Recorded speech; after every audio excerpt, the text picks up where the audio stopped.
Welcome to DC. And here it comes. Swing and a miss. And a World Series Game 7 winning Curly W is in the books. Dagger! It's 1974. The Washington Capitals are the 2018 Stanley Cup champions. Don't like that. I like that. You gotta like that, right? Despite all this, despite the churn, my approval ratings keep going up. We are ready to give our 500% support back to this franchise, back to this city, back to this team after Snyder leaves. And then this is the poo-poo you put on the field. For the very first time, the Washington Mystics are WNBA champions. The Washington Commanders select Jaden Daniels. I'm going to support fake teams that can't ruin my life. Did you call bank? I call game. Thank you. Sorry to keep you waiting. Complicated business. Hello, one. Hello, all. This is EP378, boys. Like a real show. 378 times we've fired up the mics and said something probably usually worth listening to. Yeah, listen, I've got a lot to say and I got a whole lot of nothing to say at the same time. So these are some of the most fun shows we have, FP. And Matt the Met is here, and I love when there's a third mic. I just do. There's a different feel. It feels like there's some aura around the shows when we get a third mic. Who know? Andy got hit by a bus apparently. Who knows where Andy is? This guy was R.I.P. Andy. LP's still on episode 352. Like he's taped away. Don't mind my cough as we enter week 3 with me coughing all over myself constantly. I don't know what illness I have, but it sucks. It stinks. But it is good to see you, FP. And Matt the Met, I mean, is this a welcome back? Is this a thanks for stopping in? What is this exactly? This is what it is, baby. I'm here for now, and we don't know the next time. Maybe we'll finally hear about how the Nats are doing. Some baseball news. Maybe I feel like the spirit of this show is just wide open. Let's see where it goes, man. It is, and it has been. We've done. Look. The numbers are what the numbers are. The show is trending in a positive direction, which, and I got to say here, thank you very much to everybody that's been listening. I honestly, there's only probably 3 or 4 people, and 2 of them are on this show right now that have listened to all 378 episodes. But what I can tell you is we started numbering somewhere around 340, and the numbers have been steadily increasing ever since. That was a little thing that I picked up from a buddy in the industry. He said, you got to number your episodes because no one's going to follow. You know, if you just type in like Redskins lose at Eagles, there's on our channel, there's like 30 of those. Like, pick a year. What are you looking for, right? So, there's some talk about maybe going to like a season model where we kick off, in September with the football season that starts the new season of the show. All these things are in consideration, but before we get into anything and everything and nothing, just a thank you from me to everybody that's been hanging out and listening. Yes, we missed last week. For those that know us in our personal lives, we were all preoccupied. We had a lot of things going on last week. All of us were celebrating Easter, right? 2 weeks ago for the non-Orthodox and last weekend for the Orthodox. So, you know what? Sometimes you just got to unplug. And I got to be honest, it was one of the best weeks, even though I was sick and coughing all over everybody. Great week. It was an amazing week, and it was capped with an amazing Easter weekend. Perfect weather, perfect friends, perfect everything. It was great. The meat. There was, yeah. I mean, we go vegan for a long time. So when you undo that, there's a lot of joy on Sunday and a lot of pain on Monday. And here we are. Suffering is real, gentlemen. Yeah, and it inevitably right around Thursday or Friday of this week is when the texts start coming back saying, you know what, I think I had my fill. Like I've eaten 2 months worth of red meat. I think I'm okay. I'll tell you, for me, I've been on a chicken kick. I'm really enjoying chicken. I haven't enjoyed chicken as much as I have the last couple of days. Really just enjoying the chicken. So, actually, I hit your Dizzy Dust seasoning on Sunday for the family. Dizzy or Wonderbird? Wonderbird. Sorry, the Wonderbird is a spectacular dry rub. I took the Wonderbird dry rub.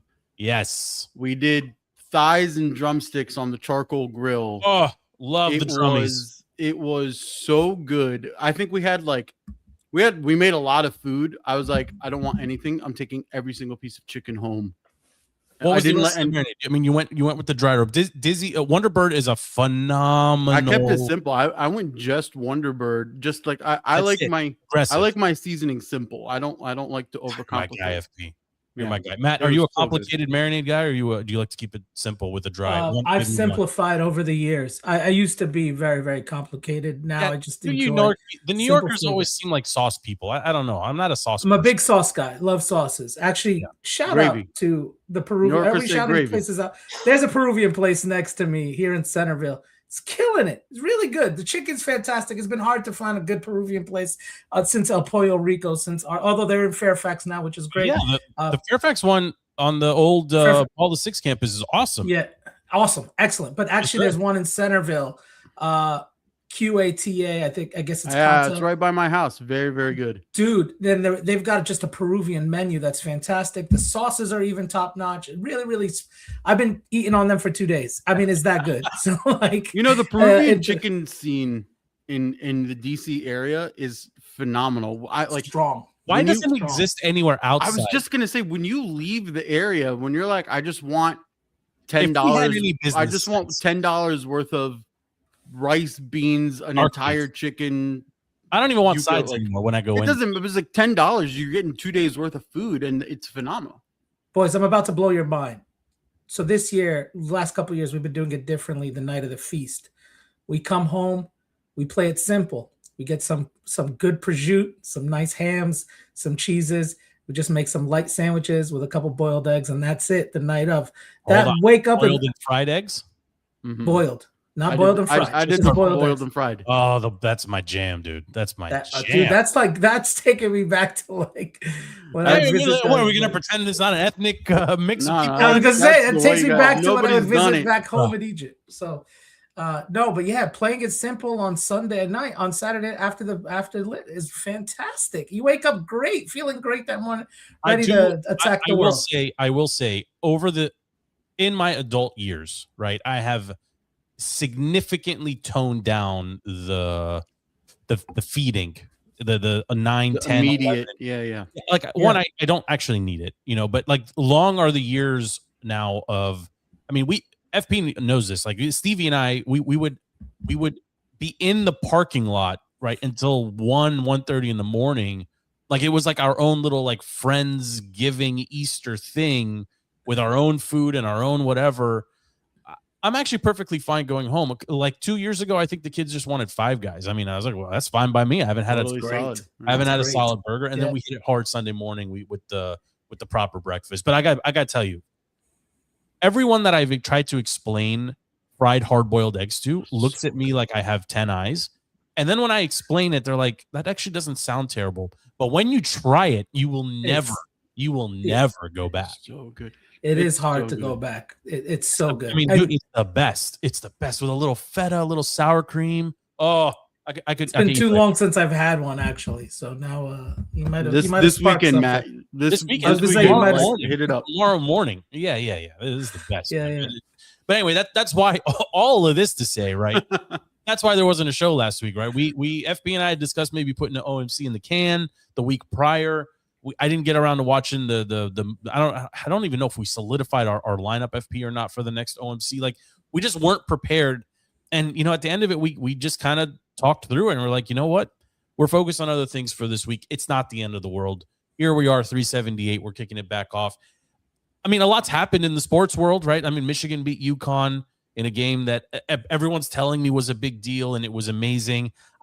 I mean, in my sphere, no one seemed to care whatsoever. March Madness seems to be dead. And again, is this us just being old heads? I don't know. But I mean, if did you're the championship even happen? Yeah, bro. It was last Monday. Yeah. Yes, Michigan beat UConn, Didn't right? even pay attention. Yeah. I mean, I'm telling you, actually, the one thing that I think NCAA needed was Duke to make it to the championship game again. Because love them or hate them, and most people hate them, it still draws, right? They're a huge draw. Yeah, Of course. and even though you had blue chip programs like Michigan and UConn, I just think it lost its luster. But I think I don't disagree with you. Going back a couple, I think a couple episodes ago, FP was the one that said it. Like the Cinderella angle is gone, like it's dead, right? Like you don't. Not only do you not know the players that are on the court for any of the teams for the most part, because everybody moves everywhere because of this transfer portal. you also like there's upsets all the time now. Like there are no like true, just powerhouse teams that you can just pencil in all the way. And it's ironic because if you go back 10, 15, 20 years when we actually cared about the tournament, we would generally say like we don't want to see the same 8 teams make the Elite 8 or whatever it is. We don't want those legacy programs, the Gonzaga, the North Carolina, the Duke, the whatever. But now in hindsight, no, you actually kind of need that because there's 500 other Division I teams and no one's following all of it. It's impossible. Yeah. There's too much movement.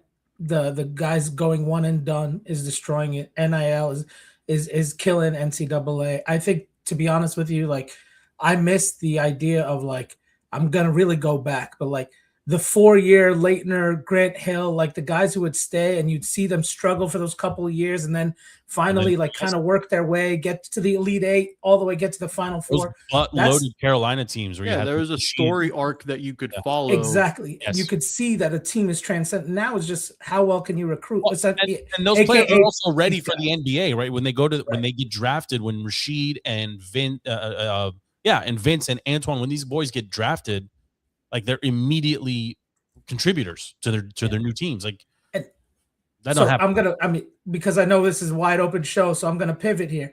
This is the thing I can't believe, right? All of a sudden you have these professional basketball players putting their hopes on a season, tanking the season completely for some 18-year-old kid who's all of a sudden going to come and say, like, how embarrassing is that as a professional that you're like, we don't like you. We don't want you to play enough. We don't want you to play well because there's an 18-year-old coming down the pipeline. One, who's going to take your job. And two, you're not wrong, man. You're not wrong. And so it's not only is NCAA ruining itself, it's actually ruining the NBA product too. It's unlike anything we've ever seen. It seems like you're taking a shot here at the Wizards, and I would be. Hey, the tank is complete. Not just, we're good. It's Brooklyn Nets. It's all perfect tank season for us. Yeah, the difference between the Nets though and the Wiz is this was a controlled destruction and rebuild from the Wizards. Like this was the plan, right? I mean, and they've been executing this more or less for 3 seasons, starting with the Beal offloading and then going from there. I mean, I personally, as a homer, like I was encouraged by what AD had to say in his end of season presser, saying, they're doing things in DC that I don't see other teams doing, and it actually means something. Not just because he used to be a stud and maybe he will get back to that status. He's played for a lot of places and he's played a lot of basketball for a lot of programs with a lot of stars. And for him to say, I kind of like what the Wizards are doing. Maybe it's just words, but I'll take him at his word. I mean, he's been echoing what a lot of players in this current era like that have left are saying, and what players around the league, even LeBron, everyone's saying like the Wizards, they're on to something, right? And the front office and the way that they're operating now, listen, I'm gonna generalize this saying right here, but kicking it off with the Wizards, I think DC next season is really, really primed for all 4 major teams to really have like a comeback season. Oh, say it louder. Like, say it louder. From the Wizards and their tank, and finally, like the tank era is over. Now you go out, you try to put together your They're wins. in an excellent position right now. The Caps have, like, if you're following the Caps, like you have the Ovi, will not come back? If he does come back, whatever. But you saw. What's your take on that? What's your take on that, FP? Real quick. I think he's coming back. I think so too. Him kind of giving the wave off to the Pens. Yeah, he's coming back. I think he's having too much fun still, and that's his marker. I think. Do you want him back? I'm okay with both. And I was going to say you saw sort of the shift the last few weeks where you saw really that young core of the Caps is there, and the future is right there. Like Wilson's team is right there for the taking, and I think Ovi knows, like, I don't need the minutes. I don't need top, like he'll still get top line, but he's like, he doesn't need the shifts and all of the attention. Yeah. But I think he's just going to be there to have fun. And if you get that version of Ovi next season where the young core is really taking over and he's just kind of in there to have fun. Is he a liability? Like this is really what it comes down Power to. play, yes. Everything else, no. Which is so ironic, right? But he just doesn't have the speed anymore for power play. Matt, what's your take on this? It sounded like you're going the other way. Yeah, I am going the other way a little bit. Look, one, I think career-wise, the guy's had an amazing career, top-notch career, whatever. Put him in the upper 1% of players to ever touch the ice, right? To ever shoot a puck. Like top guy, I get your bias. That's fine. I'm here for it. I have no problem with that. I think at some point, right, if you really need to move on, like there is a such thing as hanging on too long, right? Yeah. Like you have nothing to prove. As a team, you need to move on. And you're in that ice time, somebody's got to lose it, right? You're the ice time that you give him, even if you decrease it down to 20 minutes a game, 18 minutes a game, whatever it is, that's ice time you're taking from some. Does he make your fourth line better? I mean, is he willing to play with your fourth line? Like that's a thing, right? So the question is like, where are you willing to put him? What is he willing to cut? But if he's expecting to play again, 80% of OV, 50% of OV is probably better than 50% of the league. The core is so young that having him around for that one more buffer of a season, there's no way he plays after next season. Right. I don't think that. But happens. My whole thing is like, dude, it's okay. Like if he's not stifling the growth of the team, then I would say he's a value add in the end, right? Like, yeah, I don't think there's impact to the growth. I'll make a bad comparison. Vince Carter at the end of his career, still clearly new basketball. Couldn't really do anything towards the end. That last run with Atlanta was really, I mean, he was there because he loved the game, right? He was not contributing anything in any meaningful way. But, I mean, you could say he was helping out in the locker room and like he was still around the guys and he wasn't taking away from whoever, they were trying to cultivate and groom to be the next thing in Atlanta at the time. As long as Ovi's not getting in the way, I don't see how it hurts. Yeah, I don't think so either. Veteran presence is always good, but my thing is like playoffs by like 2 points. Like I mean, they were. Yeah. I mean, we missed it by our own accord. We stumbled when we didn't need to stumble. If you just had 2 wins randomly 2 weeks ago, you would have been in. It was closer than it needs to be. I mean, it was very close, and it was. Yeah, I mean, yes, he's not playing tonight, right? At Columbus, he's playing. Oh, that's why they threw the game on ESPN because it's potentially his last one. But I mean, back to the full point. But like you have the Wizards, you have the Caps, the Nats are surprising, right? And I think they're playing better than anyone really thought they would be playing, at least to start this season. And maybe Matt can fill in the blanks here. But I think the young guys that are on this team are playing at a higher level than expected. But then also you see all of the talking heads. There's analytics and things that are happening in the background of the Nats now that we didn't used to have, right? Where now it's almost like the ownership decided like, okay, let's dial back in and give a crap about this team. And now you're starting to see them sort of catch up with the rest of the league, right? Which again, like it probably not going to get much this season, but if you keep that momentum going, well, they'll be better than they were last season, which is a step in the right direction. Absolutely. And then of course, look, I think you've got CJ Abrams. It seems like he's coming into his own finally, which is really nice because they think the Nats have been waiting for a couple of years. In fact, there was even talk of trading him in the offseason. So it's nice to see him sort of reward them. I think he's batting 340, 345, something like that. It's got 5 or 6 home runs already this season. Like he is speed. He plays a key position. Obviously, you have James Wood, who is a power bat and really got one player of the week this week, right, for the Nats. So there's a lot to be excited about. I think the team is smart. I think anytime they've traded away a big asset, they've done really well. The Juan Soto trade they're still seeing benefits of that. And then even someone like Mackenzie Gore, like they trade and then they get a great package for that. So like there's smart things happening. I think people were concerned that the GM is younger than probably was in school with our kids, I think is kind of the thing. So people are like really concerned that the GM's young, but he's breathing he seems to be smart. Yeah. The manager also is very young. So I mean, I think that's the one thing about the Nats is a bit of patience because I think everybody's got to grow into their role, GM, coach, and the players. And so I think you're about a year from like really getting excited, and I think you're about 2 years from being truly competitive. Now, I think the NL East, I think that 2-year like that time frame aligns well because Phillies are getting older. Nobody knows what the heck the Mets are. As a Met, I don't know, and Nobody knows. all I know is they're terrible. They're great at spending money terribly. Like that's what they're really good at. I have no idea what they're planning. They to really do. shouldn't be. They really shouldn't be 7-10. Like this is So they shouldn't be, and the fact that they are is insanely frustrating because there was a lot of hope. You got rid of But is it four just, key guys. just a slow start, or is there deeper rooted things that were So it's both.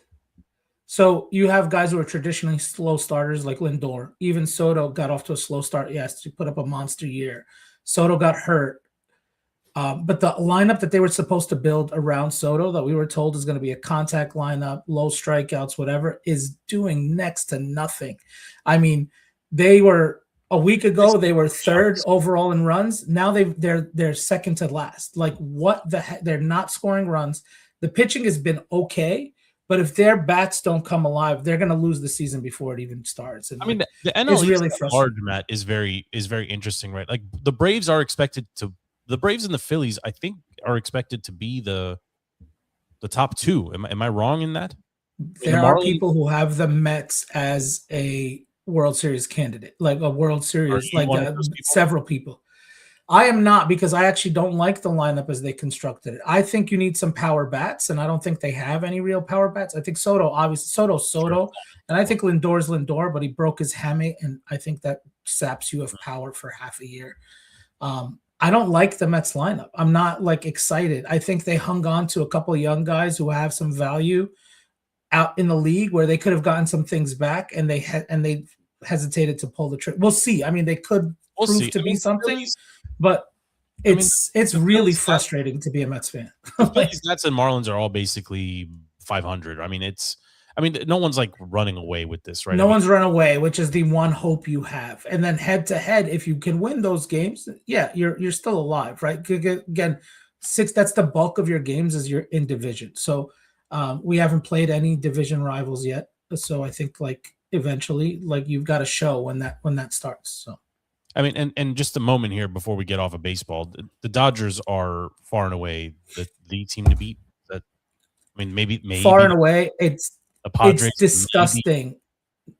Padres look really good. The Brewers are surprising once again, but it's the Dodgers. And honestly, the only thing that will stop the Dodgers is the Dodgers. It doesn't. For every pitcher that goes down, they can bring in 4 others. It's crazy. They sprout everywhere. Yeah, but they also have a top 5 farm system, which explain that to me. Like, how do they have the highest payroll, the best lineup, the best starting pitching, and then where do you? I mean, it's like 2000 eras Yankees. Very much. Yeah. We're just much bigger numbers. I mean, much bigger numbers. Yes, numbers that are. Would baseball benefit from an actual cap? I don't think a cap is needed because like as a Mets fan, I like that my team spends money. I just don't think they spend it as well the Dodgers spend it, right? I think the problem is when you have lazy owners on the bottom side who say they don't want to spend the money. And so you create that disequilibrium in the league that way, right? Like anybody can do what the Dodgers are doing. Anybody can throw money. The Blue Jays have tried, right? But I think what you're being honest is like, if I get to pick LA or Toronto, and for a summer sport, I'm going to pick LA, right? Sure. Like, especially when they're doing well, especially when they've got an infrastructure that supports winning. Would the league benefit from a cap of, team salary cannot exceed $250 million, right? Like you can't sign anybody else, LA Dodgers, because you're over. I mean, it probably helps the smaller markets, but then when it comes to the product of what you're seeing in the MLB, it probably doesn't help it that much because those smaller markets are just that, right? It's the smaller market. The argument, I guess, would be if the NFL did away with its salary cap, right? Would the product be better or worse? Like, so I think so. Here's where I think baseball is unique.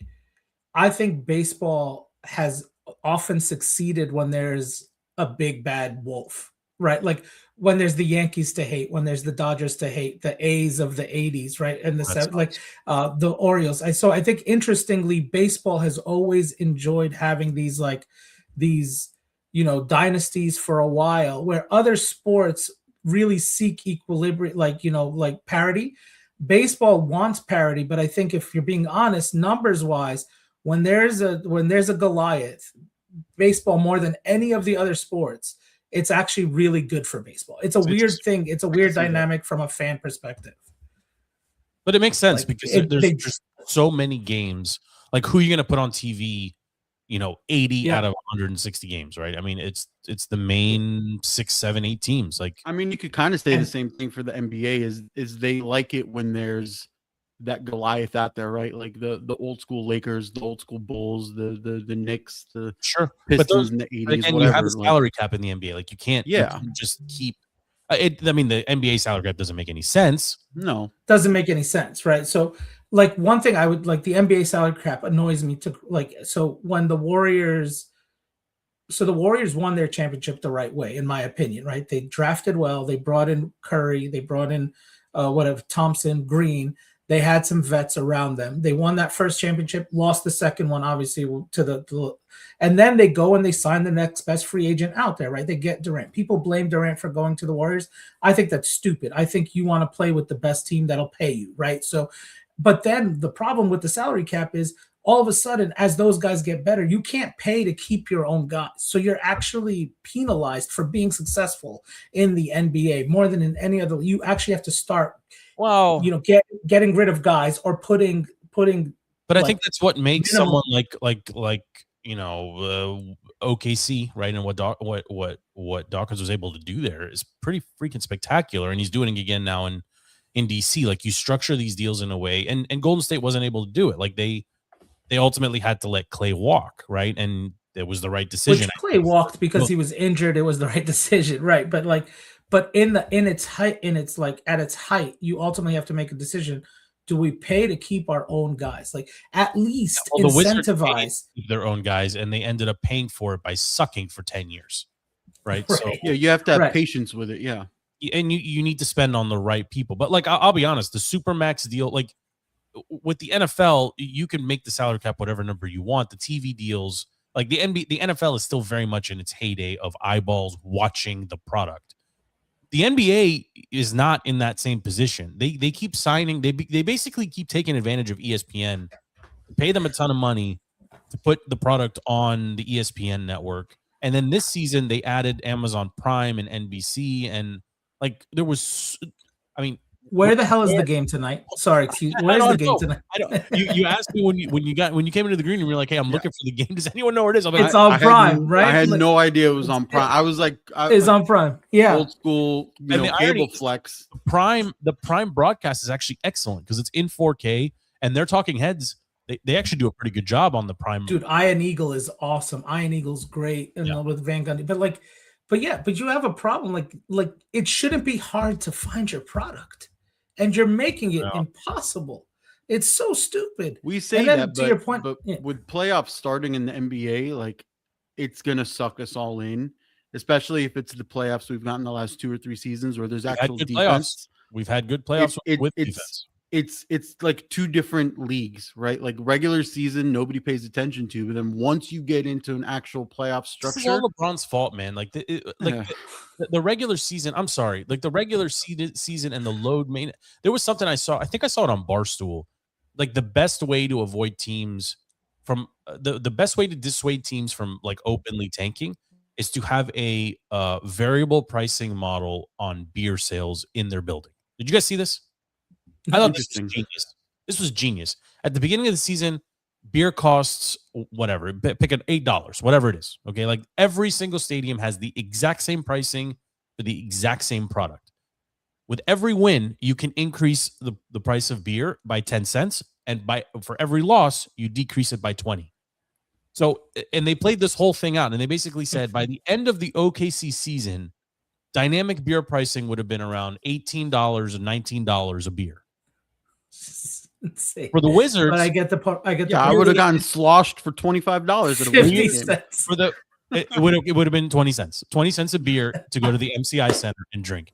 This is how you do it, because now the owners don't make any money. Like you cannot, like you can't spend money you don't earn, and you can't earn any money if you're literally giving away beer.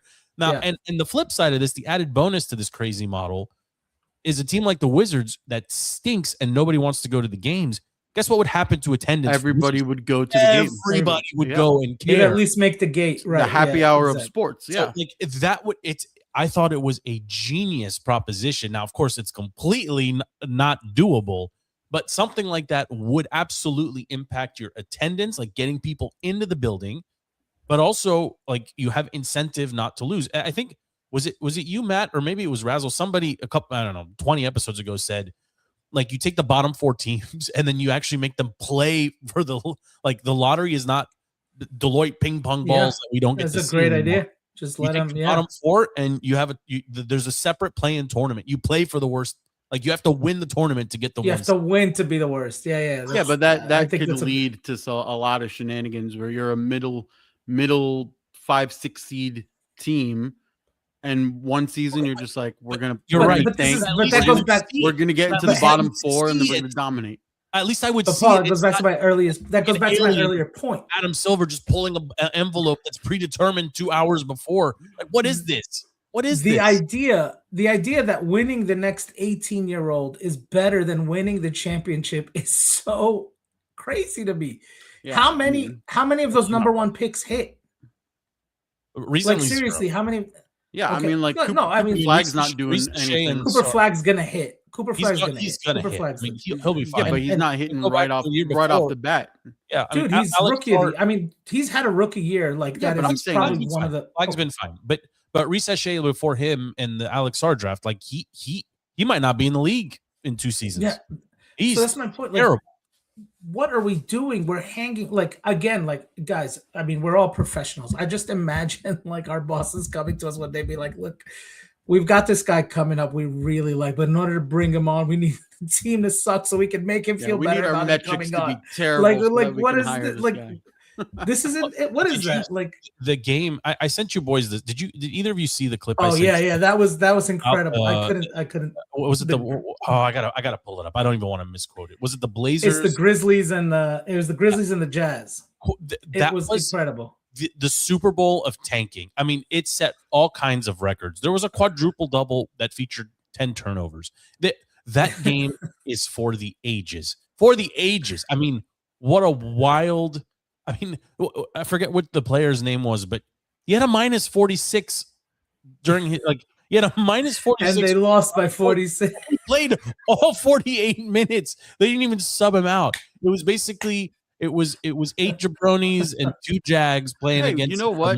And it was, that just makes me give credit to the Wizards for finding a way to tank honorably. Yeah. With honor. With honor.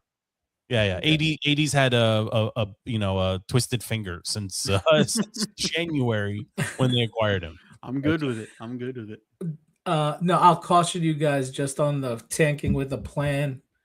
The Nets have been doing it now for 10 years, and then they got KD, and they got Kyrie, and then. But that was tanking without the mindset of tanking. They didn't have any draft picks, Matt, because they traded them all away. And then they got a couple of them back when they moved Durant again. But remember, they basically traded all of their draft picks. Like it was just a different situation. Like they tried to build a fake big 3 that didn't work out, and then they got forced twice. Well, it actually wasn't a fake big 3. It's actually a legit big 3 that just didn't work out because they're all ridiculous. Like, are we talking about the Garnett big 3 with the Nets, or are we talking about the? No, I'm talking about the KD, Kyrie. You can go back. There's like 3 different versions. 2 or 3 big iterations of Nets. Look, as a fan, you tell me we're getting 3 guys like of that caliber, I'm gonna get excited, right? But then they're firing coaches. They show, to your point, they're not playing I get that you brought KD on. The first year was a loss. He didn't even play because he had the Achilles injury. So his first year was just a rehab year. So okay, fine. Second year, by the time they played 11 games together, 11 games. What's Durant's legacy in the NBA? When we look back on his career, Skittle jerseys. I mean, I hear you on that, but like when you assess him as a player, like he's rarely ever considered in GOAT conversations, and I. It depends on what kind of GOAT, because he's a GOAT of different stripes. Like, as a pure scorer, he's definitely one of the greatest for sure. The guy can score from anywhere. A sniper. The guy is a scorer. I mean, the guy knows how to get the ball. He can hang his hat on his Olympic accolades. He's probably GOAT conversation when it comes to Olympic basketball players. I think you've been spoiled to think that a guy at 6'11" or 7 feet with that kind of handle, that kind of shot, can score from anywhere. I actually love Durant. I think the problem with Durant is not his on the field. I think the problem with Durant is how he brings the off the field onto the court, right? Or the burner. Court. So it's the burner accounts. I think that's what people are bothered with but purely what I love about Durant is he loves basketball and he's great at it, right? And that's his whole thing is kind of like, leave me alone. I just want to play basketball because I'm great at it. I'm one of the best. As a Wizards fan, I think his legacy would have been that much better if the KD to DC movement actually happened and he came here and he was that piece, that anchor to hold on to while you did the rebuild and everything that we're doing now. If you did everything you're doing now with a KD, even if he's older, his legacy would have been massive. KD to DC would have paired him with a backcourt of Beal and Wall. Yes. Right? He would have been the replacement for Paul Pierce. And holy smokes, man! Like if you find a way to keep that would have been fun to together. watch. That would have been fun to watch. And legacy wise, it'd have been like the LeBron to Cleveland if he would have won, right? Like, what's terrifying now is LeBron's talking about the Wizards, right? As like, and I don't want LeBron talking about the Wizards. I want LeBron and his ugly toes to retire. I'm done. I'm done watching LeBron and Bronny. I can't, man. I can't even force myself to do it. And I got to be honest. How many times have I said it on this show? Like I'm a basketball first guy. I grew up a basketball first guy, not a football first person. And I cannot watch, like, the current NBA product is so bad that I mean, I struggled to sit through a whole game and I cannot watch LeBron. I can't. I want to watch Luka, but every time LeBron comes and he does his thing and then the ball. Did you see that stat? Man. Like he was like playing golf. I think it was like a Barstool video or something. He was playing golf and he was talking about how some stat guy told him that he's played against 30% of all NBA players all time. I mean, that's amazing. That's insane. I mean, yeah. Luka's either in Spain or Slovenia, depending on who you ask, but he's supposedly getting treatment. He might be back for the playoffs. We'll see. So. But am I the only one with LeBron fatigue? Like I'm done. I'm done. No, but I will say if LeBron can will this Lakers roster out without his stars, he can't. He's not that player anymore. But if he can, it's one more notch on his belt. He actually may become that cautionary tale of somebody who just holds on 1 or 2 seasons beyond when, like, he's no longer great. He's still doing great things for a 42-year-old, but he's no longer great. Yeah, but now, I think his greatness is in the context of his age now, right? Like this idea of like, wow, look at what he's doing at 42, but not the way Tom Brady had it. Yeah, well, I was gonna say it's actually very similar. Like, well, Tom Brady had the age, but maybe was still performing. Maybe even Manning. If Manning stayed one more season, yes. But Manning left. That last season for Denver was a tough season, man. He was throwing ducks it left was. And right. It was a tough season. Like he fell off really fast. To your earlier point on the state of the current NBA, my son comes in from soccer practice. I have the game on, the Hornets and Heat game on. And literally, I think there were 7 threes in a row. I think at one point. He's like, why does everybody just shooting threes? I was like, that's the NBA today, man. Everybody's just shooting threes. I am dying for someone to reset the league. And like, it's crazy because we grew up. Sorry, man. I just got to get this out. No. We grew up watching, like, we grew up in an era of like the Twin Towers, right? Duncan and Robinson, right? And they're gonna win games, 87-83, like, and they're just gonna get a ton of blocks and whatever. Then we have Yao Ming and Shaq. Like, we have these we went through an entire like big man centric era.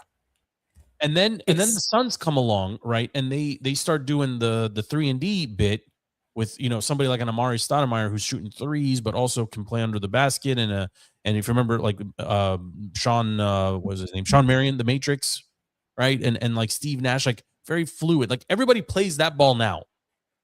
I feel like we're on the precipice of a reset with what Resachet was supposed to be, but like with an Alex Sarr. Like there are some bigs right now that are doing Sarr, Wemby, all of these. Big, I mean, Wemby is. But even Wemby's a freak. But like even Wemby's taking 8 threes a game, 9 threes a game. Like it just feels like there's a little shift back to like slight shift. But the only thing I'll say about that the era you were talking about, sorry FP, the era we were talking about earlier, is even with Ewing, Robinson, all the centers you were mentioning, right? You still had Jordan and Drexler, right? You had Magic, you had Bird, so you had skills at every level, and you had these different skill sets, and you had to guard each team differently based on the skill sets that they were bringing to each game. Today you guard. Today you don't have to. Today you just guard everybody at the 3-point line, right? And because everything starts out at the 3-point line, so it's like, what are we like? There's almost no creativity right now. Well, I was gonna say you used to have completely different offensive styles, team to team to team. That is not the case anymore. Like you could go to any team and immediately pick up the offense because it's the Jazz you're used to. Jazz were running a pick and roll. The Sonics used to run a heavy pick and roll. The Bulls were running obviously the triangle offense. And everyone had different defensive sets, right? The Knicks were famous for running a box and one, basically, where like you could do whatever you want. You're not going to score in the paint, right? And the Charlotte Hornets of old adopted that model with Larry Johnson. Like there was so much. You're right. There was so much strategery in basketball that we don't have anymore, and I don't think we're going to see it until you get rid of, ironically, the dinosaurs now. Like you got it, like this era of LeBron and Durant and Westbrook, like they got to go. Steph, I blame Steph. I love Steph. Steph is my favorite player playing right now. I blame him. He's the reason everybody's like. Yeah, I've said it and I'll continue to say it. Like Jordan put basketball on. Like Jordan elevated the entire sport. Steph changed it. Steph has completely Steph's impact from a legacy perspective on the game is so much more profound than Michael Jordan's. And I know, but it's the reality. Everyone shoots threes. Everyone thinks they're Steph, right? Yeah. And I'm starting to get worked up here because we've had this conversation in the offline chat. And Joe's been waiting to have this conversation. Steph's not even the best shooter in the NBA, right? He's just the one that was the best at doing his very specific thing, and he's the one that popularized it. But he's not even the best shooter in his era. He's not the best shooter. I said what I said. Who's the best shooter of his era? Dame is a better shooter than Steph. Oh my god. Kyrie is a more complete point guard than Steph. I'm ready. Listen, I've been chomping at the bit. A more complete point guard, I'll give you, but he's not a better. He's no way. Dame Prime Dame is people sleep on him because nobody watched him because he plays in stupid Portland, and then he was playing in stupid Milwaukee. Now he's back in stupid Portland and injured. This guy is the best actual shooter in the league. I think it's insulting to say we don't watch the games. Number one. Number two. The amount. So the thing about Steph is not just the types of shots he's taking; it's the quantity of shots that he takes, I agree, and also the quantity that he makes. Do you understand? Ray Allen, 50-40. Ray Allen went from being a high-flying dunker to a three-point shooter. I mean, he did it too. And Steph, but to go 50-40-90 as the type of player that Steph actually is it's crazy because he's not to people don't think he's an all-around player, that he shouldn't go 50-40-90, right? 50 from the field, 40 from 3, 90 from the stripe. Like that just, I mean, he is, dude, bar none, the best shooter of his era. Everyone who's played will tell you the same thing because it's not just the types of shots, it's the quantity by which he was making them. His shooting percentages, until he started getting really hurt toward like dude, no one had hit 300 threes before. You can't penalize Steph for identifying where the game was and catering his game to it. He deserves a ton of credit. He was a nobody coming out of Davidson. Like he was like what he has What he has done is incredible. Oh, my whole thing is if you just need one, like if you just needed a point guard, I think Kyrie, his contemporary in this era, will forever be overshadowed and overlooked by Steph. And I think that's wrong because Kyrie in his own right, he better handle, better defender. So you're saying in a hypothetical world, the 3-point line is gone. No more 3-point shots in NBA. Steph doesn't break top 5 of point guards that you would want on your team. Why would you want Steph on your team if there's no 3-point shooting? I get it. I mean, he early in his career, he had the handle was there and the defense was there. I'm just saying over the longevity of their careers, Kyrie in this era, like their contemporaries, it's Dame, it's Kyrie, it's Steph. I think Russell Westbrook is completely this guy averaged a triple-double 3 different times in his career. I agree with you on Russell that I think the skill set of Russell and what Steph were doing are very, very different, right? Like Russell is okay. So, and look, I love Russell's game. I think the idea, again, the 2 seasons or 3 seasons of triple doubles, that's unheard. Well, now Jokic is doing that stuff, but like still also think about that, right? Think about how nobody's talking about like who Jokic is, right? But my point on guy who hates basketball and wants to watch horse racing, it averages a triple double. The thing about Steph that really boggles your mind is not just what he does with the ball; it's the amount of attention he gets off the ball. He's not. He makes so the thing is, like, I know it's not a quantifiable assist in that way, but his team gets better shots because of him, because of his whatever. I forget what So my point is like just the attention that they pay to him opens the shot. So yes, he's not passing them the ball, getting the assists in the old sort of point guard style, but because of his presence, his team is better. Well, since we're on this, I'm going to ask the loaded question that I've been dying to ask anybody basically since like Christmas. How do you compare him from like era to era? Like within this era, I'm with you. Okay. We can, again, the 4 or 5 guys I listed, they're all the contemporaries of this current era. And we could debate, better handles, better shot, whatever. If you take Steph and drop him into the late 90s, is he still Steph Curry? I think so, because I think shooters will shoot. That's my point is like in the late 90s, nobody was thinking about once he gets past the half court line. In the 90s, you had like the 3-point specialist on your team, right? You had the Steve Kerr. You had the Steve Kerr who was taking 4 threes a game. Yeah, because right? What I'm saying is the game is different. But all of a sudden, what I'm saying, you throw but Steph isn't against. Steph takes a lot of hits inside. Like I think I would love for people to watch more Steph. Steph is not just a 3-point shooter. I think that's what he makes the 3-point shooting look easy, but he can create on the dribble. He can create for his teams. He goes to the basket. He gets knocked at the basket more and doesn't get fouls called on him a lot. And I'm not just like a Steph sympathizer but I'm telling you, just you're saying Steph, Joe, you're saying Steph, if he's going against like a prime Gary Payton, is he going to be able to get off the 3-point shots? Like that's what you're saying. Like if he's going against like a Pippen or any of those Mookie, whoever, like if he's not getting any of those, he's going against a prime Jason Kidd, a 6'7" guard standing in front of him. Jason Kidd's 6'2". Jason, or like Stockton. Stockton just gets that many more steals. I don't know if Stockton stayed in front of him, but a guy like Iverson. I mean, I will always go back to Iverson. For me, he's the best point guard I've ever seen. With my eyeballs, play the game. You're just not going to convince me that he's not going to D up anybody you put in front of him. Even White Chocolate. People sleep on him too. Mike Bibby was a phenomenal point guard that nobody ever talks about. Absolute complete stud.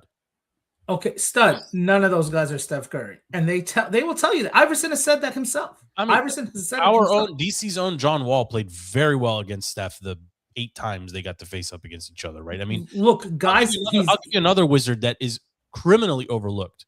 Gilbert Arenas. Gilbert Arenas would have eaten Steph's lunch every single time they played. There is no chance. There is no chance Steph can guard Gilbert Arenas. It's not possible. It's not possible. He okay, maybe he can't guard him. I'll give you that. He can't guard him, but he will drop 90 on him like easily. Like dude, I mean, to play Matt's side of it, Steph, if his game is going against these 90s defenders, Steph's game would be introducing deeper and deeper and deeper threes that they're just not prepared. But not just that, motion, non-stop motion. Do you he would wear these guys out. Iverson moved a lot, Matt. Yeah, but the I'm talking about defenses as off a the whole ball. wouldn't have been the prepared. defenses weren't ready for the way that Steph Curry moves. Sure, the game is far more fluid today. You're right. But what I'm saying, if that was his style, is he will work and he will outwork you to get to his shot. The thing is, he goes up against everybody's best defender, and he still does what he does, Joe. Well, and that's the Jordan argument for me, right? And this is for me, like when I don't know, I always catch heat for this, right? But like Jordan was an excellent defender. He regularly asked Pippen to go guard the best on the other team. Steph usually picks up the number one on the opposite team, and he has to deal with the number one. But for me, I would say Clay, when Clay and his health would guard the number one. So Clay, when he was healthy, would always guard the best guy. The reason Steph was always getting the best defender on him. That's my point. The reason I will forever respect Iverson is he always got the number one, and he always guarded the number one. And it was the same with Kobe. Kobe never passed off that responsibility to anybody. He was out there. Whoever was the other team's top guy, Kobe. Same with the Olympics. Like he never. Maybe also he never had somebody to be like, "Hey, you go deal with it," right? But like people forget, like Jordan. This is not to crap on Jordan. Pippen is not going to go there. Pippen is a top 50 player in his own right that nobody talks about. Absolutely. No, Pippen, I agree. Pippen deserves more credit, but I'm also like, Jordan was all defense. Pippen was a more complete player. I mean, all defensive player, first team, 92 to 99. Like, that's an unheard of stretch. Yeah. Yeah, but I'm saying both Jordan and Pippen were making all defensive teams. That duo was unlike anything else. Taller, he was the better defender, and he had the better three-point shot. But also the game was more forward and center focused, right? A little bit slower. So like anyway, but Pippen also got to do what he did because Jordan was right there. Because Jordan. Yeah. We also know the comparison of errors is a silly, like it's foolish, and we can't go like it doesn't add anything. Like we can speculate all we want. 2000 Lakers will never play against each other. Forever the best team to ever step foot on a basketball court. They're not losing to anybody. That was prime Shaq, prime Kobe. It didn't matter. Like, you couldn't go. I need to shift gears. 97 Bulls. I mean, this is my favorite. Can't keep second of the year. Joe's gonna romanticize 90s basketball. Yeah, I'm gonna watch NBA Classic basketball tonight. There's a new documentary for the Jailblazers that just came out on Netflix. I've seen the rolling scroll. I think I'm gonna watch it. You're just gonna make you fall in love and romanticize the era all over again. I mean, the Jailblazers were that was a crazy team. That was Rashid and Pip and was it Rod? No, it wasn't Rod. Who was the point guard on that team? It was somebody crazy. Let's see if I can find it. Stoudemire? Was it Stoudemire? Damon Stoudemire? Damon Stoudemire. Was it? Rashid, Stoudemire, Bonzi Wells. Patterson. Oh, Bonzi! Darius Miles, I think, was on that team. Quintel Woods. Look, I think the reason we keep going back to the old NBA is because the current NBA is, but there are a couple guys. I think Steph, for me, Jokic is something special. Is really something special. Like Luka, I think, is doing some pretty special things that I think people are losing sight of because he's such a complainer. Like, and it just his attitude is terrible. You learned that from LeBron. Matt was right. It was David Stoudemire. It was Rasheed Wallace, Bonzi Wells, Derek Anderson, Scottie Pippen, Damon Stoudemire, Zach Randolph. That guy was a beast in his own way. Dude. Old Arvidas. Wasn't he also like selling weed or something like during game? Like, well, yeah, you had in Memphis. Sean Kemp, Jeff McGinnis, Dale Davis. Yeah. I mean, Ruben Patterson was a baller too. I mean, there was. I miss Sean Kemp. Sean Kemp just had, but he was one of those ones where you go back and watch his highlight reel. It's not spectacular. Like we remember it being Rain Man, but then when you actually watch it. It's not that good. But that's because you're rewatching it with the lens of today's NBA. Yeah, but what I'm saying is he did one thing and he just did it hard. And you loved it. Yeah. And you loved it every time. Yeah. He's like, I ducked the ball hard. Like, that's it.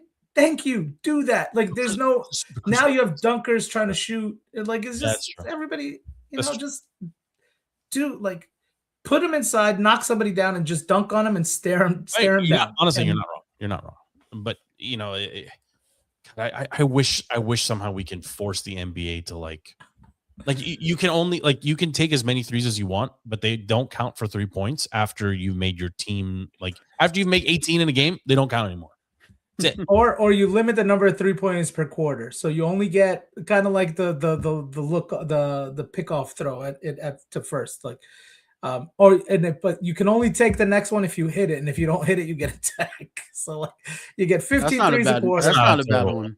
I wouldn't mind that. Or allow goaltending only on 3-point shots. Yeah, I mean, something's got to give. Don't count. They just no penalty. Only on 3 points.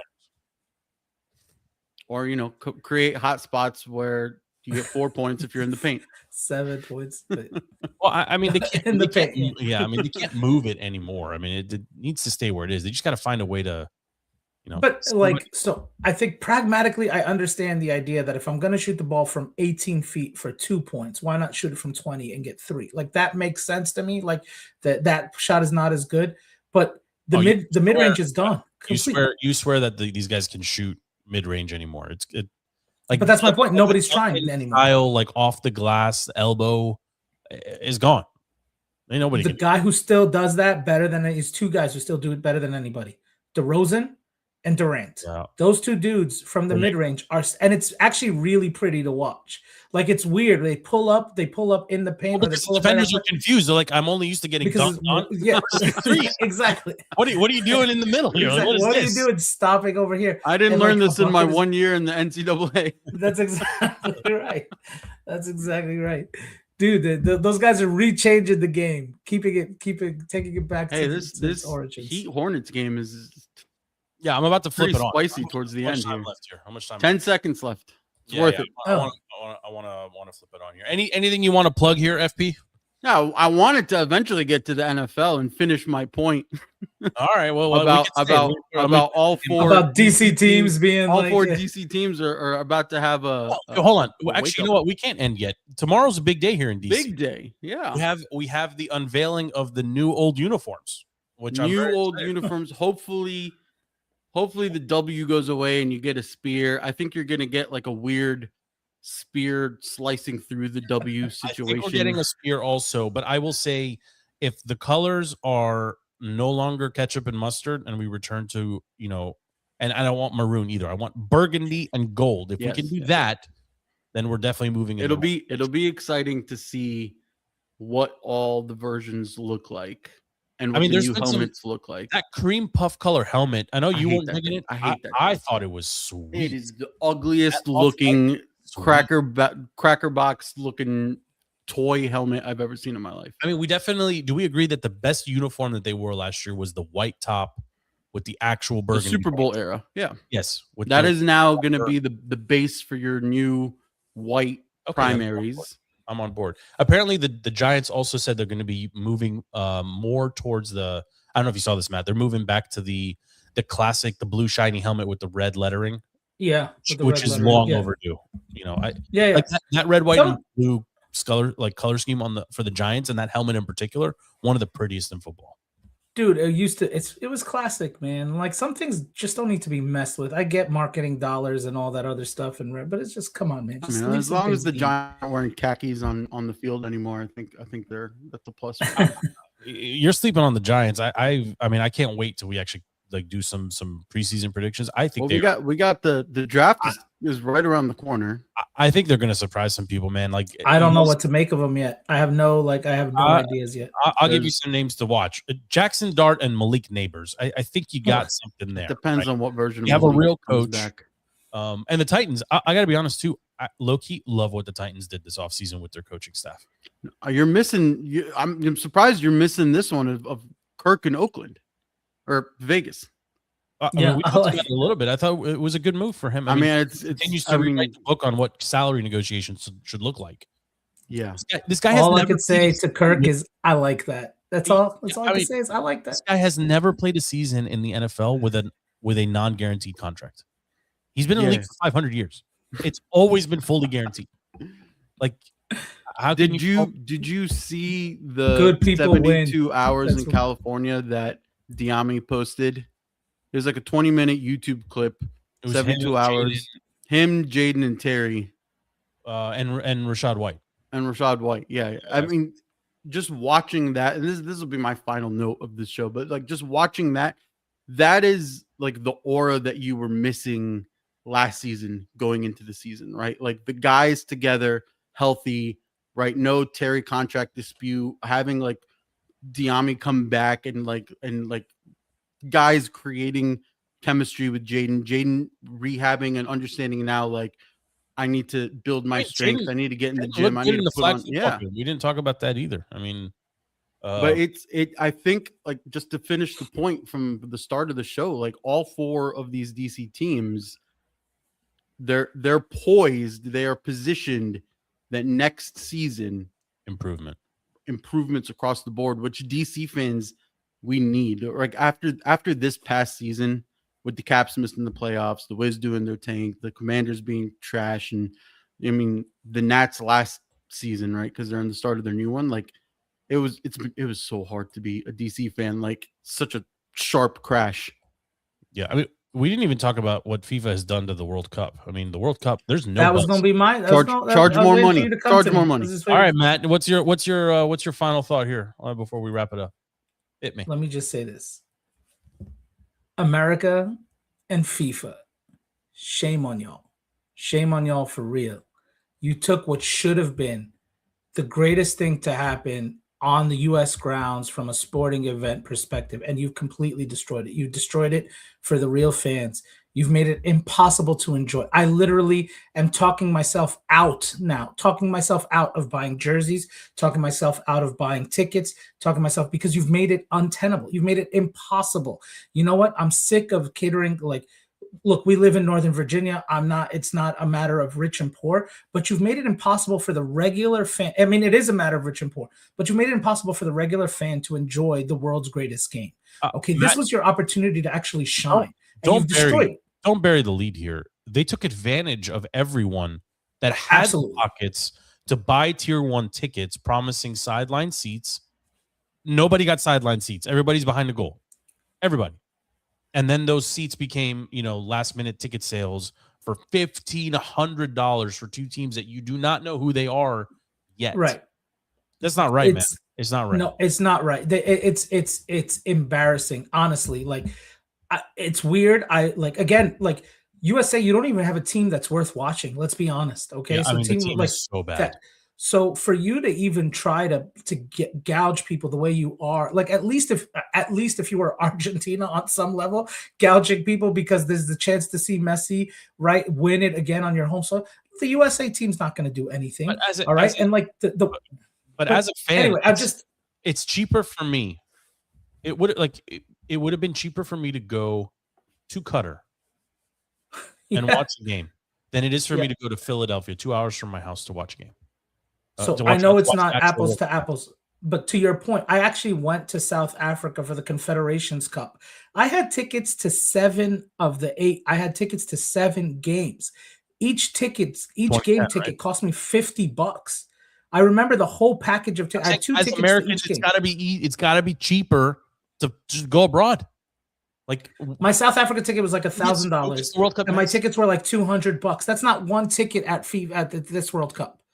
What are we doing? Not even close, dude. I mean, the get-in price now is what, $600 for the cheapest. Shame on you. And then what's worse is now you have the Metro. You have like everybody else is jumping in on. Yeah, we're gonna at least we get to charge a lot for the tickets, but we're also going to have terrible infrastructure to go with it. So in America, it's not Europe. Like you can't just, like even like I saw some of this too. Like the Euros that are coming over are saying like, I'm going, like a lot of them are going to New York, and they're like, well, okay, but the stadium is not in New York, right? In Houston is the size of Portugal. So when you're like, we're going to see the game at Houston Stadium. Houston Stadium is 46 miles west of the city center. It's literally like being in the center of Lisbon and then going to the coast. Like it's a different. You're almost in a different time zone. New Jersey Transit just determined that they're going to charge $100 for people to go from New York City to the Meadowlands. It's like an 8-mile drive. How can somebody from pick a country around the world? How can somebody from Morocco come to America? First of all, how do you even get into the country right now because of the current immigration situation? But then, assuming you get here and you find yourself in Houston or in New York or in Philly, for that matter, you're like the price of your trip, transport and ticket has to be $5,000 or more for one match. Yeah, it's not going to translate, and then the American fans aren't going to be able to carry the brunt of it and show up because they don't care. Exactly. So 94. This is gonna be like the emptiest FIFA World Cup games we've ever seen. I've been every time I've gone to my parents' house the last couple of months, I'm dying. I attended in 1994 a World Cup match between Belgium and Saudi Arabia in RFK. I have the 2 ticket stubs from that game. I cannot find them, but I'm dying to find them so I can bring them and wave them in everybody's face because I've actually been to a World Cup game in America. In DC, what's the value of printed on the ticket? $20? I want to say don't hold me to it, but I think it was probably $20 or $25. My dream. I've always wanted to do a World Cup game, and then this year I was like, I could take my dad, right, who obviously brought me into soccer, and my boys, who I've passed the game down to, right. Who's gonna drop $5,000 on not even $5,000, like $7,000 on 5 tickets? Like I can't do that. I don't care. Like I can't, and I won't do that. I'll just sit. Especially I'll bring my dad and that you don't know what you're going to see. Teams exactly. You don't know anything. It's such an embarrassment what's been done, and I love soccer. I always love the World Cup. I still think it's the greatest tournament. I think this year, 48 teams is way too many. I think we're going to see some bad games, unfortunately. So you've got that. The thing is, you up the games and you still charge premium. Like if you would have decreased the amount of games, then okay, you could say premium pricing because there's less games. There are now more games, and you're still get price gouging. Like it is despicable. And there's this weird part of me that almost wants to see the World Cup fail on some weird level, so that we learn some sort of lesson. But I don't think FIFA is going to learn this lesson. And I don't know. But also, last point on this. It might be a product also of how U.S. ticket-based price goes anyway, like the way we price tickets on demand. Other countries don't do that. Other countries, like if you go to a Premier League game, tickets are standardized, right? The cost of a ticket for the most part is standardized, and you don't have these secondary and tertiary markets that upsell. Well, you might have some of that, but like the face value is the face value of the ticket, and it's reasonable. And it's for the people, and it's for the local cities that are around those stadiums. And that's why you build a connection between the city and the team. And that's why the Premier League is what it is. And it's similar in other countries in that same way, where the pricing model of the way we do events here today is catering to on this. And the next World Cup in 2030, I believe, is also 3 countries: Morocco, Portugal, Spain. Sign me up to see anybody play in Casablanca. Okay. Yeah. It's going to be cheaper for me to fly there, hang out in a 5-star, take a tuk-tuk to the match. Yeah. Eat some amazing food, have some amazing coffee, and come ride a train to any of the countries.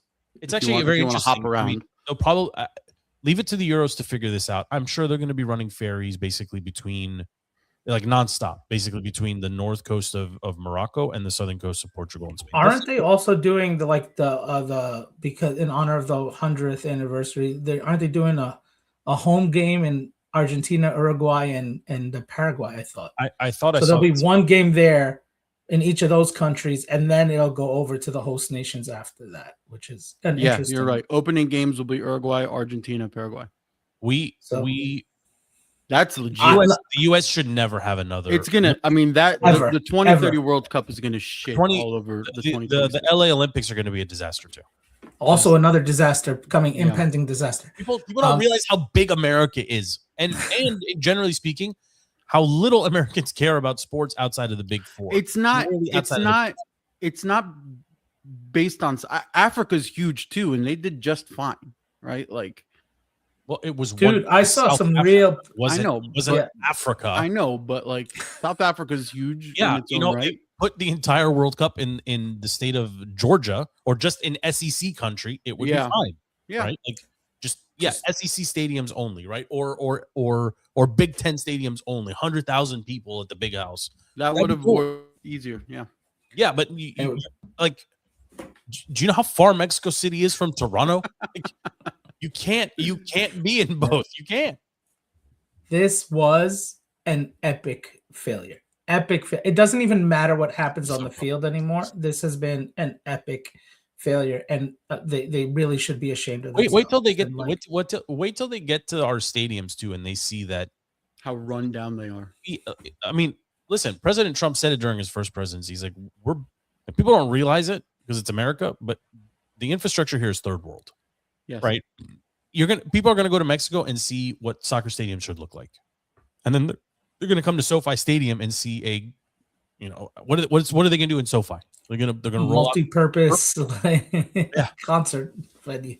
Like it's not the same. It's I'm sorry, it's not the same. And then DC not even hosting a game. I mean, I know FedEx stinks, but like it's the capital of the country. Like you should have one, you know? Yeah, it's and again, I go back to saying like, what kind of passion is going to be there? I don't think you're going to have passionate fans. No, because you've priced out the traveling fans, and you're not going to have like US fans. If the US team was good, yeah, like it's maybe still, but the US team, you'd be traveling to see the US team. I'm saying in general, the fans of the sport cannot get in the building. What kind of atmosphere is that possible? I mean, maybe at the last minute. It's going to be quiet. I mean, look, on a very weird, very, very weird tangent, just go with me here for a second. We're seeing the same thing play out with TKO and WrestleMania, which is coming up this weekend too, right? Like they were adamant about their pricing and we're going to do this and this and this. CM Punk went on the microphone a couple nights ago and was basically like, hey, no one's coming to this thing. You've ruined our sport.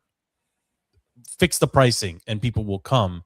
TKO had no option but to drop the pricing, and then suddenly the tickets started selling, right? So maybe FIFA pissed like off. That ship has sailed, though. I don't know. I like how many rounds of ticket sales have they done? Like they've done 3. Nobody, I mean, 50 apparently, right? Like nobody can keep track of all of it. But like the biggest slap in the face is selling tier 1 sideline seats for a premium, having people pay the premium, and then when they get their tickets issued last week, nobody got sideline seats. Everybody's sitting. You know what's going to be a bigger slap in the face? The rest of the tickets, corporate America this, corporate America that, celebrity A, celebrity B. So I've got to sit there and watch multimillionaires be at this game just because of the press, and I want to be at that game because I care. They're going to be giving tickets for free, right? They're gonna get them for free, and everything and all the sound. Sound will be piped in because the people won't know the cheers. They won't know anything. Yeah. They can't. I have some very terrible words for them that I will refrain from speaking. So, yeah, that sucks. But anyway, all right. No positive note we want to end on. No, this is a great show. I got no complaints. This is a great show. Nah, I mean, we hit everything. We hit all 4 sports. I love it. Yeah, sometimes these when we say we got nothing, we usually have something. You know, this is pretty good. That's something. Yeah. FP, you good? Yeah, I'm good. Matt, you good? Great. A little depressed, but you know. I'm all right. He's a little salty. He's a little salty. Somebody put some extra salt in my meat this week. Yeah, Episode 378 in the books. Thank you, Matt the Met. Thank you, FP. My name is Joe. Get the show wherever you get your podcast. Just search DTC. Patreon, first and foremost. It is the easiest and probably best way to find us. You can interact with the show. There is a chat there as well. It's got all the photos, it's got all the TV promotions, it's got everything is on Patreon. It is completely free. Just join and search DTC and subscribe, and you'll get a little notification whenever the show gets published, and it's always published there first. Thank you for hanging out with us. Until next week, my name is Joe. Thanks again. We're out.